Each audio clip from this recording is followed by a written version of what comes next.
नगर जिल्ह्यातील एका छोट्याशा गावामध्ये संजय हा शेती व्यवसाय करत होता आणि शेती व्यवसायासोबत त्याचा जोडधंदा होता तो म्हणजे दुग्ध व्यवसायाचा. त्याच्याकडे जरशा गाई देखील होत्या, म्हशी देखील होत्या. तो दुग्ध व्यवसाय करत होता, जोडधंदा शेतीला म्हणून.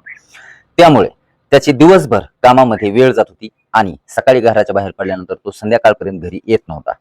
त्याचा सुखी संसार होता. संजयचं लग्न स्वाती नावाच्या मुलीशी झालं होतं. दोघंही तारुण्य अवस्थेत होते. त्यांना एक संतती देखील झाली होती. सुखी संसार, दिवस रात्र काम करायचा, कष्ट करायचा आणि मुलाबाळांना, पत्नीला सुखी कसं ठेवता येईल यासाठी त्याचे आतोनात प्रयत्न असायचे. परंतु या छोट्याशा गावामध्ये संजयचा एक जिवलग मित्र होता. त्याचं नाव होतं अमोल. अमोल हा संजयला भेटण्याच्या निमित्ताने वारंवार घरी त्याचं येणं जाणं होतं. चहा पाणी व्हायचं, कधी कधी नाश्ता व्हायचा, कधी कधी जेवण देखील व्हायचं, गप्पा छप्पा मारायचे. वारंवार संजयच्या घरी अमोलचं येणं जाणं होतं. त्यामुळे संजयच्या पत्नीशी अमोलची चांगली ओळख झाली. स्वाती सोबत अमोलचं संभाषण सुरू झालं, हालचाल सुरू झाली, बोलणं चालणं सुरू झालं, कधी कधी स्मित हास्य देखील सुरू झालं. याच जाण्या येण्याच्या वर्दळीतून रोजचा सहवास आणि शेतीच्या दुग्ध व्यवसायाच्या निमित्ताने अमोलचं सतत संजयच्या घरी येणं जाणं, याचा परिणाम असा झाला की संजयची पत्नी स्वाती आणि अमोल या दोघांचं प्रेम प्रकरण सुरू झालं. प्रेम प्रकरणामध्ये दोघांचे कॉन्टॅक्ट एकमेकाला देण्यात आले. व्हॉट्सअपवरती चॅटिंग सुरू झाली, व्हिडिओ कॉल सुरू झाले. एका दिवशी संजयच्या मनात तर अमोलविषयी आणि पत्नी स्वातीविषयी काहीही नव्हतं.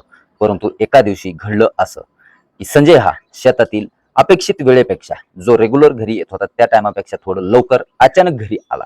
त्याच्यामध्ये कुठेही त्याला संशय नव्हता, परंतु तो अचानक घरी आला. चला आज लवकर घरी जाऊ म्हणून.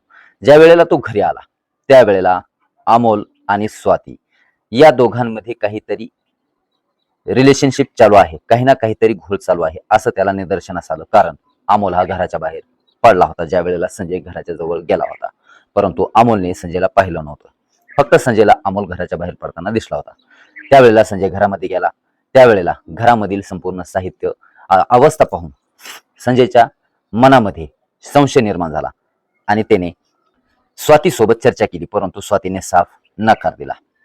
त्यावेळेला संजयच्या मनामध्ये जो संशय होता त्याची खात्री करण्यासाठी संजयने स्वातीचा मोबाईल, रात्रीच्या वेळेला स्वाती जेव्हा झोपी गेली त्यावेळेला स्वातीचा मोबाईल चेक केला. त्यावेळेला स्वातीच्या मोबाईलमध्ये संजयला चॅटिंग केलेली, व्हिडिओ कॉल केलेली आणि अनेक कॉल देखील केलेले डायलिंग नंबर अमोलचे संजयला दिसून आले. त्यावेळेला सकाळी उजळल्याच्या नंतर, आता पासवर्ड कसा माहिती असेल का, आता पती पत्नीचा पासवर्ड एकमेकांना माहिती असतो. सकाळी ज्या वेळेला संपूर्ण विधिक्रिया आटोपली आणि नाश्ता करते वेळेस स्वातीला जेव्हा संजयने विचारलं की अमोल सोबत तुझं काय चालू आहे, त्यावेळेला स्वातीने सांगितलं की माझं प्रेम प्रकरण सुरू आहे, परंतु माझा आजपासून तुम्हाला शब्द आहे आणि वचन देते की इथून पुढे मी त्याच्याशी कोणताही संबंध ठेवणार नाही. जसं पहिलं आपलं होतं तसंच राहील. अमोल सोबत माझे संपूर्ण संबंध तोडते असं संजयला विश्वासात घेऊन स्वातीने सांगितलं. त्यावेळेला संजयच्या मनामध्ये सुई होतीच, परंतु त्याला पत्नीवरती विश्वास बसला आणि पत्नीवर विश्वास ठेवून तो रेग्युलर जीवन जगायला सुरुवात केली. परंतु स्वातीने संबंध तोडले नव्हते. स्वाती ही अमोलला भेटतच राहत होती. संजय घराबाहेर पडला की अमोलला फोन करून घरी बोलवायची आणि त्यांच्या भेटीगाठी चालत होत्या. एवढंच नाही तर अनेक वेळा त्यांनी शारीरिक संबंध देखील संजयच्या घरामध्येच बनवले. नंतर संजयला ज्या वेळेला वाटलं की स्वातीने आपल्याला तर सांगितले परंतु खात्री करू म्हणून त्याने एका दिवशी घराबाहेर पडण्याचं नाटक केलं. तो शेतामध्ये गेलाच नाही. तो बाहेरच अर्धा एक घंटा बसला आणि ज्या वेळेला अमोलने घरामध्ये एंट्री केली आणि संजयने पाहिली त्यावेळेला 10 ते 15 मिनिटांनंतर संजय घरामध्ये गेला. दरवाजा उघडला त्यावेळेला अमोलला आणि स्वातीला रंगेहात नको त्या अवस्थेमध्ये बघितलं आणि संजयच्या पायाखालची वाळू सरकली. संजय घरातून निघून गेला. अमोल स्वाती घाबरलेल्या अवस्थेत होते. अमोल आणि स्वातींनी ठरवलं की आपलं आता काही खरं नाही, परंतु त्यांच्या मनामध्ये दुखदुखी होती की संजय आपल्याला काहीच कसं बोलला नाही. अमोल तिथून निघून गेला. संध्याकाळी संजयने अमोलला फोन केला.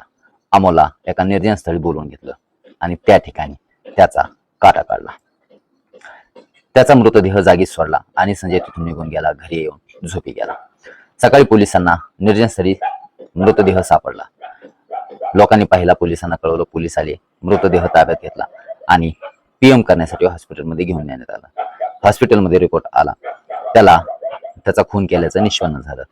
परंतु हा खून कुणी केला, नेमकं घडलंय का या घटनेमध्ये, याचा तपास पोलिसांनी ताबडतोब फास्ट ट्रॅकमध्ये सुरू केला.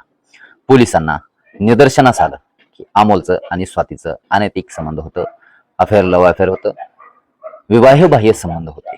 स्वाती विवाहित होती आणि तिचे अमोलशी प्रेम संबंध होते, अनैतिक संबंध होते. पोलिसांच्या निदर्शनास आलं. त्यावेळेला स्वातीला पोलिसांनी उचललं. स्वातीने संपूर्ण गुन्हा कबूल केला आणि स्वातीने संजयने आम्हाला दोघांना नको त्या अवस्थेत पाहिलं होतं असं देखील सांगितलं. त्यावेळेला संजयला पोलिसांनी उचललं. संजयला ज्या वेळेला कसून चौकशी करण्यात आली, संजयची कसून चौकशी केल्यानंतर संजयने संपूर्ण घटनाक्रम सांगितला. ए टू झेड, 1 पासून ते 100 पर्यंत जेवढा काही घटनाक्रम होता संपूर्ण घटनाक्रम पोलिसांना सांगितला. मला संशय आला होता, मी खात्री केली, माझ्या डोळ्यांनी पाहिलं आणि त्यावेळेला संजयने संपूर्ण घटनाक्रम सांगितला आणि त्यावेळेला पोलिसांनी संजयला ताब्यात घेतलं आणि त्याला न्यायालयीन कोठडीमध्ये रवानगी केली. कोर्टामध्ये हजर करण्यात आलं आणि त्याला दोषी करार देऊन त्याला शिक्षा सुनावण्यात आली. या संपूर्ण घटनेमध्ये सुखी संसार उद्ध्वस्त झाला, ते म्हणजे विवाहबाह्य अनैतिक संबंधामुळे सुखी संसार आज उघड्यावरती पडला. स्वाती आणि स्वातीचं मूल आज उघड्यावरती पडलं. अमोल जीवानीशी गेला, संजय जेलमध्ये गेला. या घटनेतून आपल्याला काय शिकायला मिळालं?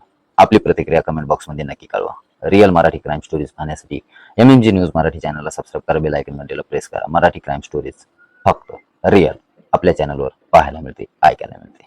सावध राहा, सुरक्षित राहा. भेटूया पुढील अशाच एका नवीन रिअल मराठी क्राईम स्टोरी सोबत. तोपर्यंत धन्यवाद. व्हिडिओला लाईक करा, कमेंट करा, शेअर करा.